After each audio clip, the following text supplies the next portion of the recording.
Akashvani presents Morning News.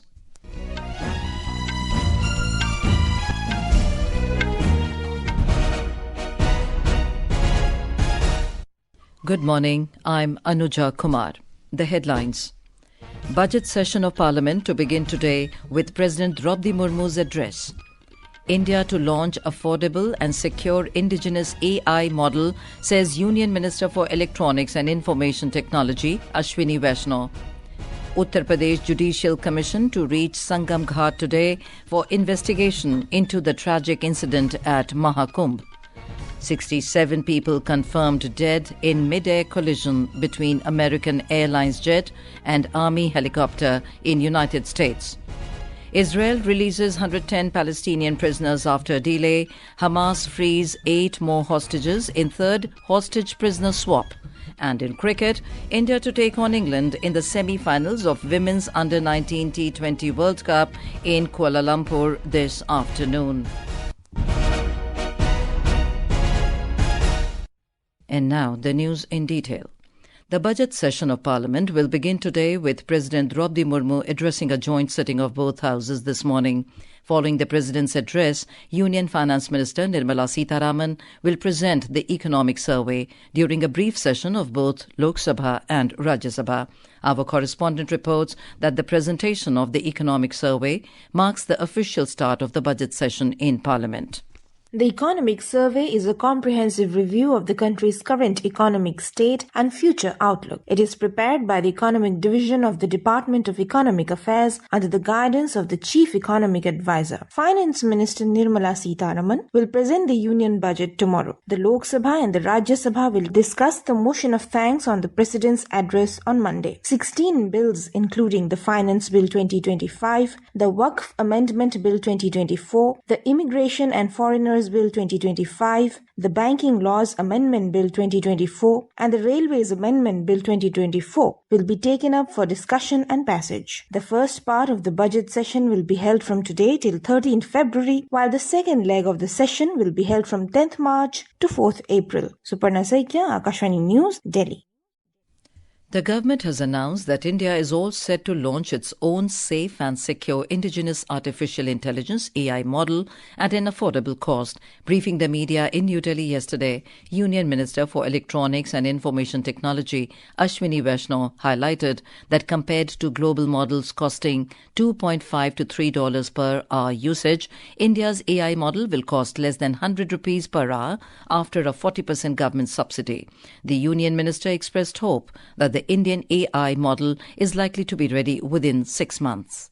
There are at least 6 major developers who will be able to create foundational models in the next 8 to 10 months on the outer limit and 4 to 6 months on a more aggressive estimate. Algorithmic efficiency can deliver a model at much lower cost and in a much lesser time, and many of our researchers have been working on similar concepts that we are confident that using those concepts we will be able to have a world-class foundational model in the coming few months. On a query on privacy concerns about DeepSeek, Mr. Vaishnaw informed that it will be hosted on Indian servers soon after security protocol checks so that users, coders, developers can benefit from its open source code. As Delhi gears up for its 2025 Assembly elections set to take place on 5th of February, the national capital is abuzz with massive campaign slogans, door-to-door canvassing and promises of change from all major political parties. Senior BJP leader and Prime Minister Narendra Modi will address a rally in Dwarka this afternoon. Other senior party leaders, including Union Minister Nitin Gadkari and Uttarakhand CM Pushkar Singh Dhami, will also be holding public meetings at different constituencies. Earlier, senior BJP leader and Union Minister Rajnath Singh claimed that BJP is the only party in the country which fulfills its promises. Addressing an election meeting in Vishwasnagar Assembly constituency in the national capital yesterday, Mr. Singh accused AAP leader Arvind Kejriwal of misusing the trust placed by the people on him. Meanwhile, AAP convener Arvind Kejriwal accused the Congress party of working with the BJP to ensure his party's defeat in the assembly polls. Addressing the media last evening, he urged Congress workers not to vote for the Congress party, claiming they are collaborating with the BJP. Akashvani News brings you a special series in view of the Delhi Assembly polls. Today we take a look at the Patparganj constituency.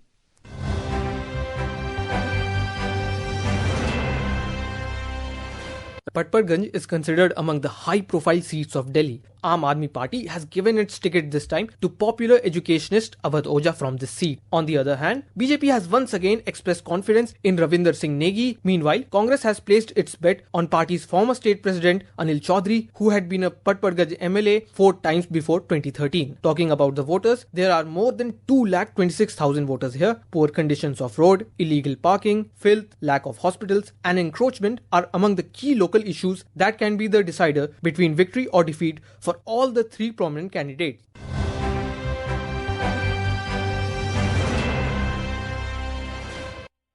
This is Akashvani giving you the news. For quick news updates around the clock, follow us on our X handle at AIR News Alerts. And for details of these stories and more, log on to our website www.newsonair.gov.in and download the News on AIR app. And now, news from Mahakumbh.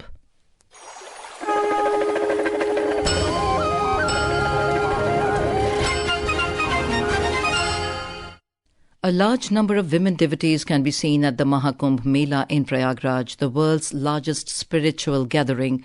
The Uttar Pradesh government has made special arrangements for women at the Ghats. Our correspondent reports that several facilities are being provided to ensure a safe, secure and comfortable environment for the women devotees. The security measures taken for the women and arrangement made at the Ghat have instilled confidence among the women devotees to come in large numbers to attend Mahakumbh. The women police personnel deployed at the Ghats are helping the elderly women devotees to take holy dip at Triveni Sangam in hassle-free manner. Talking to Akashvani News, several women devotees appreciated the government for the arrangement made for them, including changing rooms and separate toilets. मेरा नाम रिंकू कर्मकर है, मैं waste Bengal से आ रही हूँ। यहाँ का व्यवस्था मुझको बहुत अच्छा लगा है। स्नान करने का तो बहुत बढ़िया व्यवस्था यहाँ पर किया है और लेडीज की कपड़े बदल की अच्छा से इंतजाम कर दिया है सरकार ने। यहाँ के व्यवस्था बेहतर व्यवस्था है। Along with men, female priests are also performing Ganga Aarti at Sangam Ghat. With Dipendra Kumar, Aman Yadav, Akashvani News, Prayagraj.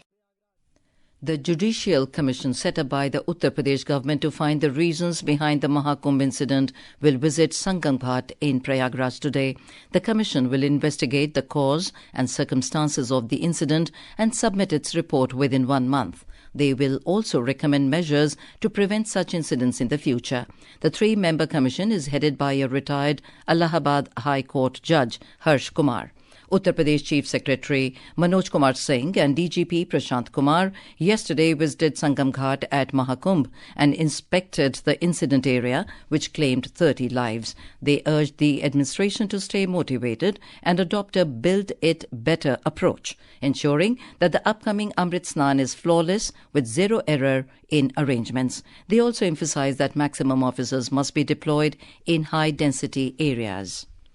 District Magistrate of Prayagraj Ravindra Kumar Mandar has denied media reports about a ban on vehicle entry due to road diversions. A viral social media post claimed that vehicle entry into Prayagraj would be restricted till the 4th of February. In a video message, Mr. Mandar clarified that there will be no diversions on 31st of January, 1st February and 4th of February. He explained that vehicle entry will be restricted in Prayagraj only on 2nd February and 3rd February due to the Amrit Snan on Vasant Panchami. Social media पे एक news तेजी से viral हो रही है। 4 तारीख तक के लिए प्रयागराज में वाहनों का प्रवेश प्रतिबंधित रहेगा। ये खबर पूरी तरह निराधार है। प्रयागराज कमिश्नरेट क्षेत्र में वाहनों का जो प्रवेश है वो डाइवर्जन की स्कीम्स मात्र पीक डे मौनी अमावस्या को देखते हुए लगाई गई थी। 31 तारीख को, 1 तारीख को और 4 तारीख को किसी प्रकार का वाहनों में कोई प्रतिबंध नहीं रहेगा। मात्र 2 और 3 तारीख को, जो कि वसंत पंचमी का स्नान होगा, तो डाइवर्जन की स्कीम्स लागू होंगी।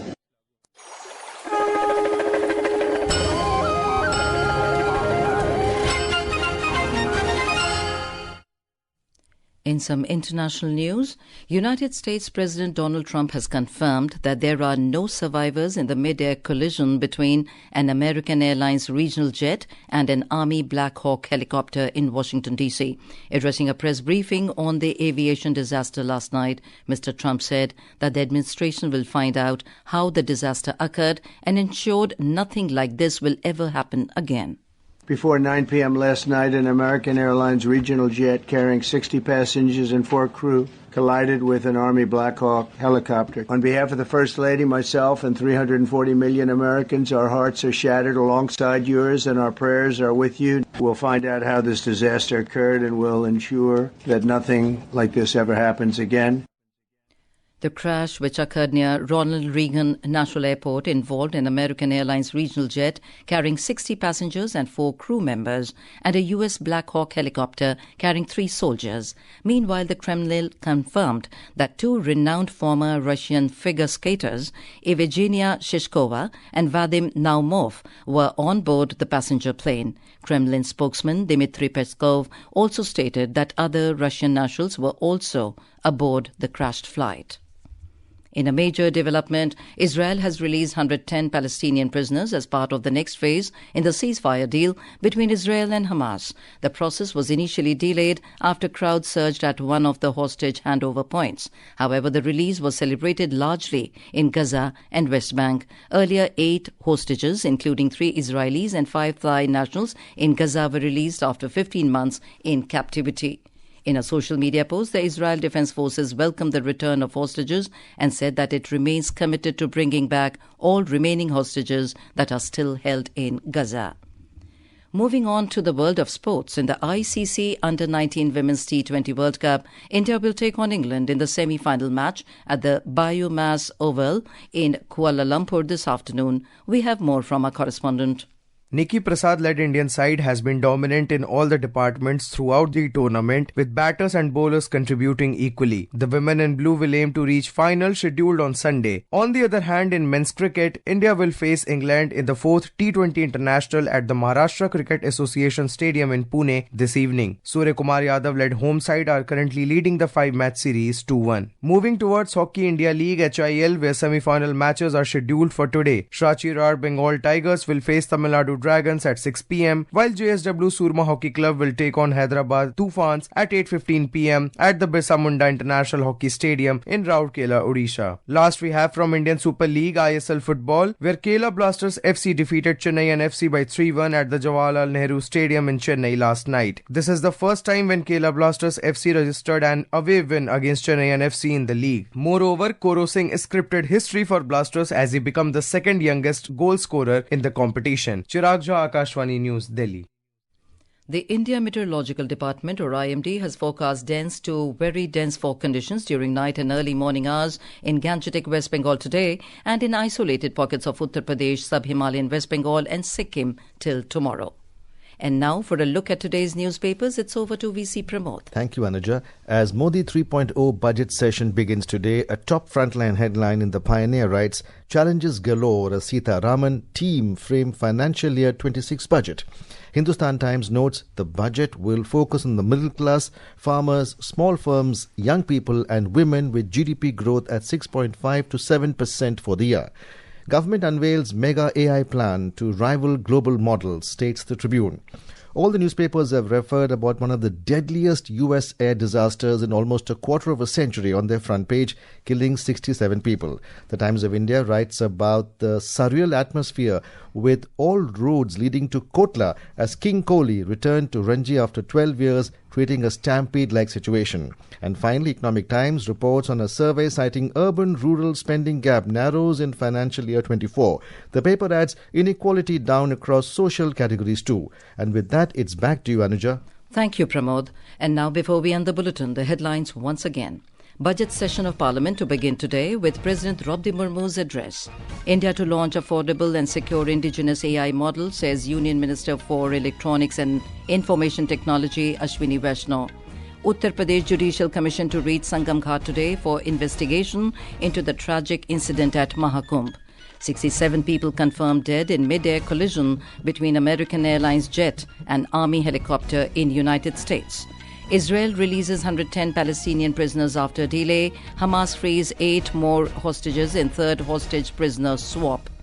And with that, we end the morning news. Have a nice day.